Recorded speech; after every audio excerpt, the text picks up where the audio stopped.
ఉండదు, నడవలేడు. ఇంట్లో కూడా మనకు క్రమం ఉండాలి, క్రమశిక్షణ ఉండాలి, దేవుని క్రమశిక్షణ ఉండాలి. పిల్లలు, భర్త, భార్య వీళ్ళు ఉన్నప్పుడు వీళ్ళ దగ్గర మనం వారికి చేసే న్యాయం మనం చేయకపోతే దేవుడు మన పక్షాన ఉండడు. అంతేగా న్యాయం జరిగించాలి వాళ్ళ విషయాల్లో. మనం పిల్లలు వదిలేసేసి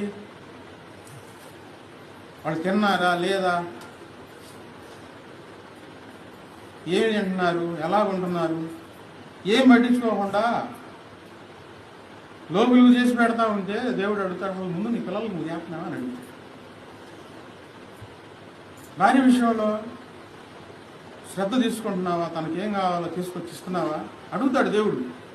న్యాయం చేయాలి. భర్త విషయంలో న్యాయంగా ఉంటున్నావా, నా లేఖనాలు దాటి మీ ఇష్టం వచ్చినట్లు చేస్తే నేను ఊరుకోనని ప్రభు అంటాడు.